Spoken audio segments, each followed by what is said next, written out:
British Society of Criminology Hate Crime Network, bringing the issues of hate crime to the forefront. Welcome to the British Society of Criminology Hate Crime Network podcast. Today we're honoured to be joined by Moslem Boushehrian, who is the creator of Community Hour Hate Crime Misperceptions. We'll be discussing this exceptional project, which is the really deserving winner of this year's Sophie and Sylvia Lancaster Prize. Hi, Moslem. Thank you so much for joining us today. Can you tell us a little bit about Community Hour Hate Crime Misperceptions and what inspired you to start this podcast? Sure. Hello to you, Rachel and Simone. Thank you very much for having me on this podcast. It came out of my PhD research results, and I have always been driven to go beyond my study. And the reason I even engaged with academic studies in criminology and further with hate crime was not to just study, but that do something with what I learned in university. So after my undergraduate studies in hate crime and later my master's also on hate crime, and then I wasn't even satisfied, so I did another PhD in hate crime, all focused on the same thing, which is hate crime perception. I don't think they have invented anything beyond PhD, so I thought, okay, so what now? I have to do something with it. And I'm always doing some networking here and there, whether it is with the communities, with academia, with police. So I was always looking for some way for these results to be manifested in reality.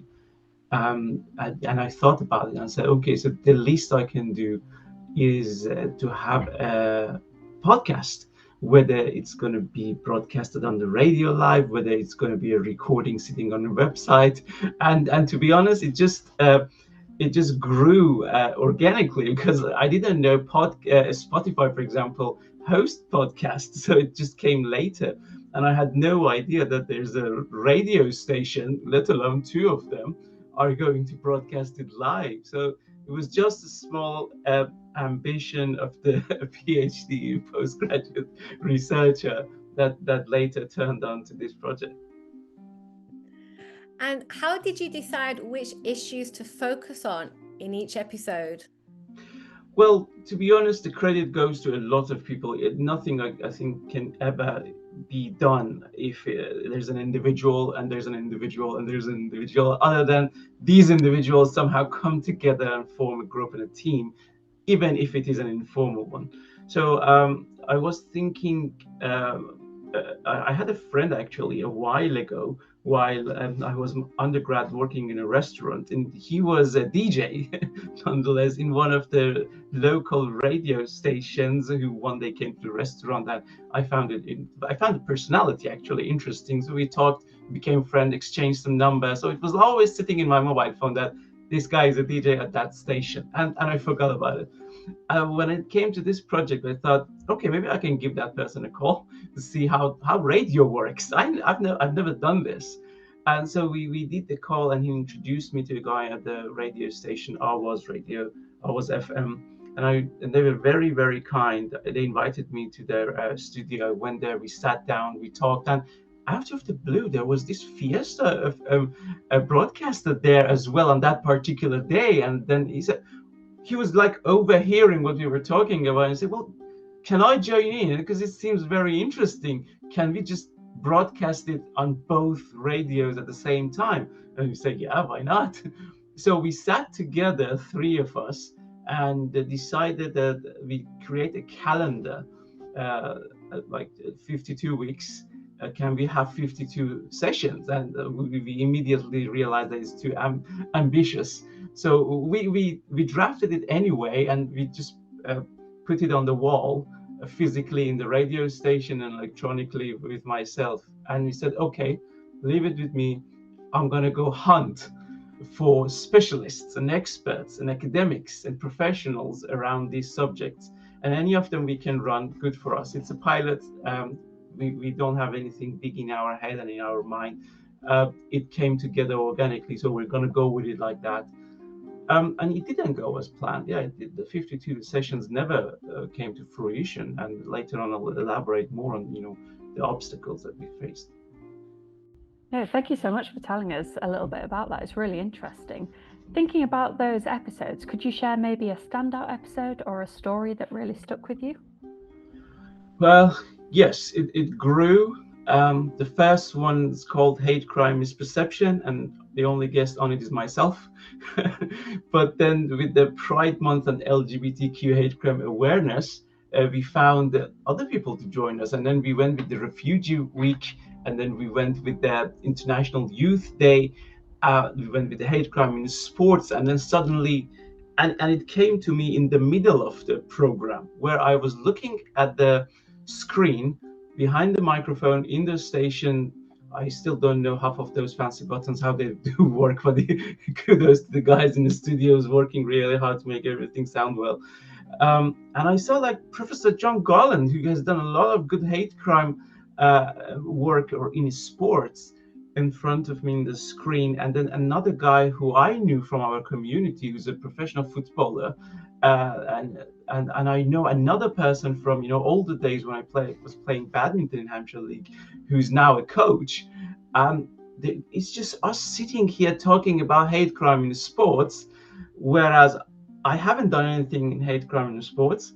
I'm not a footballer. I'm not a coach, and it was at that moment when I see all these people have come together and made it happen, and that's the part that stuck with me. Yeah, brilliant. Thank you for sharing that. And I think, we all know as hate crime researchers how difficult these topics are to study. And I wondered, how have you managed, navigating some of these difficult or sensitive conversations? Well, first of all, it is difficult. A lot of people like to write or say that we know how to manage it. We know how to eradicate these ripples of emotional and sometimes even physical repercussions of being, in this field. Well, I'm not going to sugarcoat it. I assume that anyone's listening to this podcast somehow either want to come to this field or study this field. No, it is tough. It is tough, and I learned to live with it.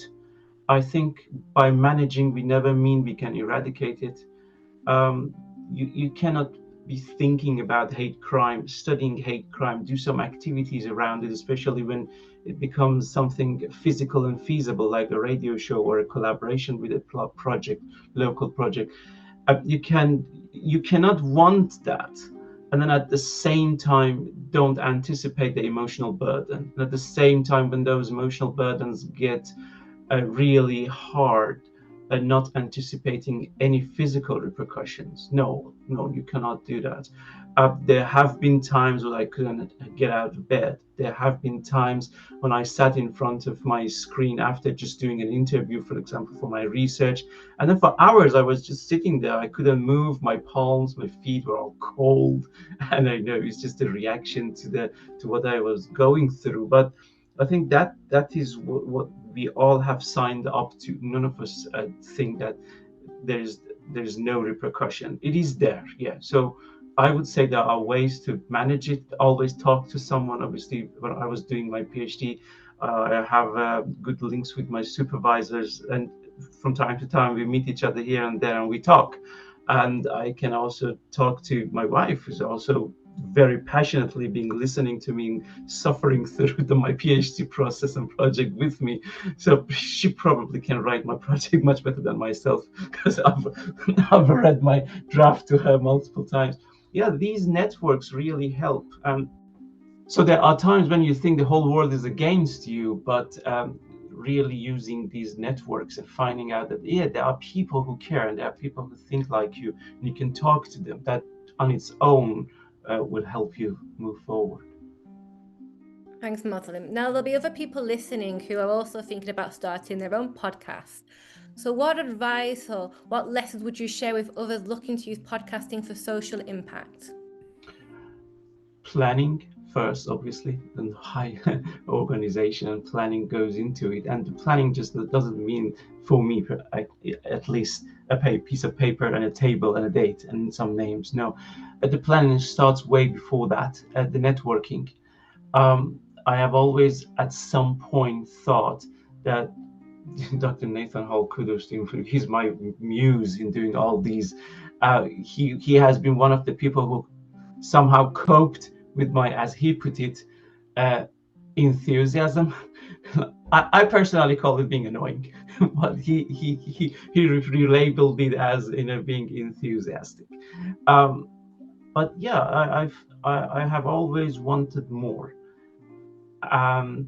Through that push, I found many good people, and although I may not have always the chance to work with them to as much as I would have loved, but eventually, when all the stars align, all the resources are out there, and then you can use those networks. Then you can bring them in, because no matter how good you are at something, you're not good at everything.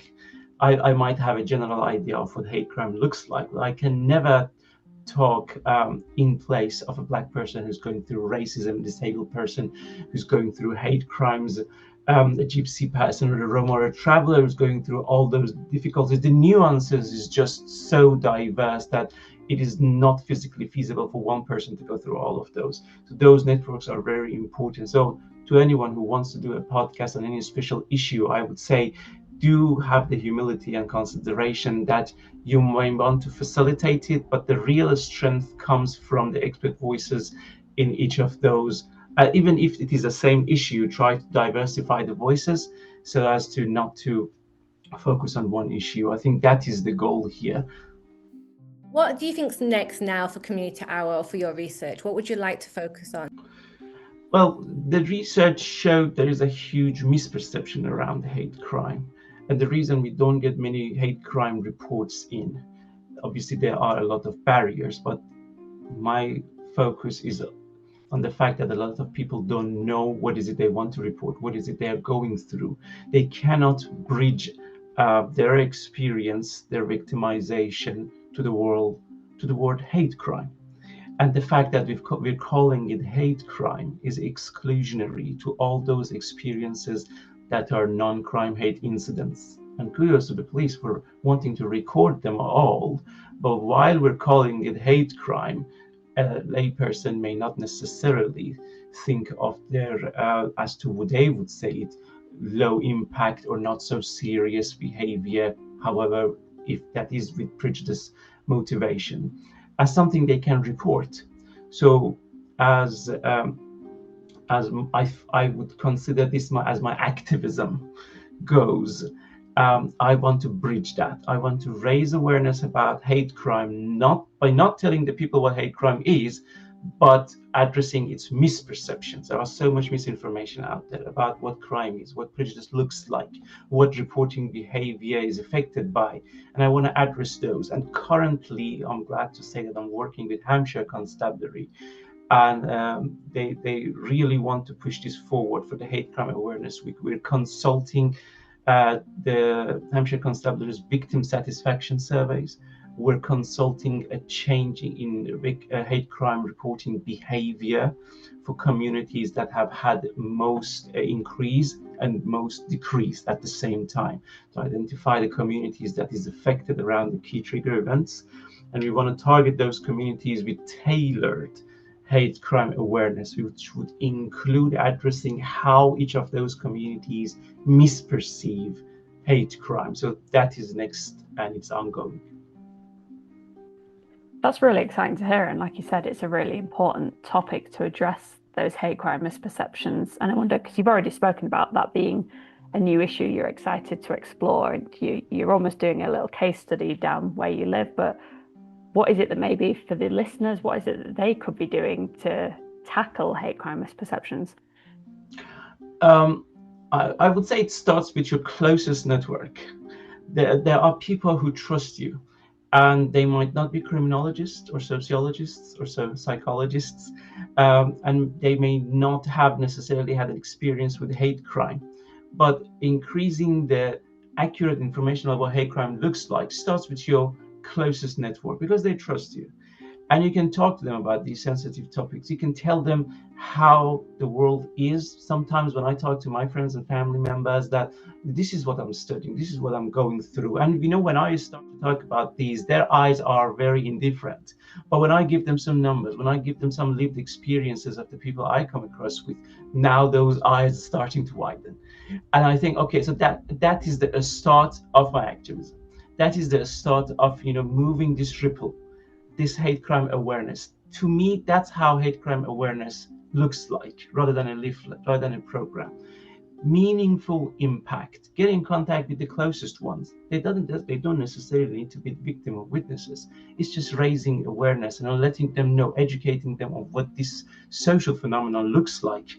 And unfortunately, at one point or another, either themselves or their social circles are in contact with that kind of experience. And you may never realize what you've started, but at some point, I'm sure what you started have an effect. Thank you. And obviously for our listeners who want to follow your podcast, where can they find it? Well, it's on Spotify. It's just called Hate Crime Misperception. Both Fiesta FM and Awaz FM used to have our live sessions, but because there's just so many radio shows, after I think a couple of weeks they will start deleting them and update their portals. But on Spotify, it's free. Hate Crime Misperception is there. They can listen to it. I hope they like it. I'm absolutely sure they will, and we will share it as well within our networks. But I think as we conclude this episode, I think what I'm really left with is the fact that we are left with some crucial questions, some crucial barriers, some calls to action, actually, I think. So when we're considering, challenging misperceptions surrounding hate crime, I think it is one of the biggest challenges in responding. So thank you so much for, sharing this work with us, Moslem. I really appreciate it, for helping us to explore some of these complexities.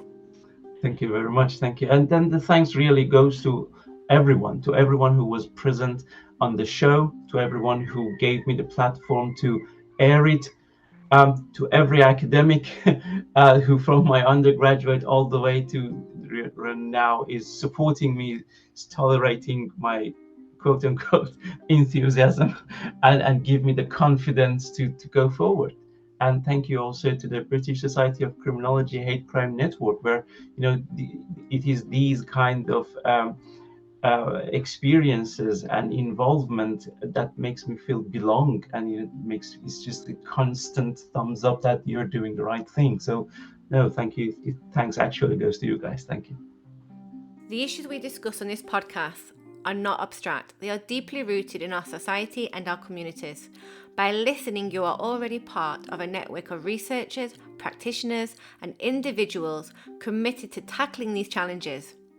We encourage you to continue the discussion by visiting the British Society of Criminology Hate Crime Network website, or you can visit us on our social media platforms, Facebook, LinkedIn, and Blue Sky, where you can find resources, publications, and information on upcoming events.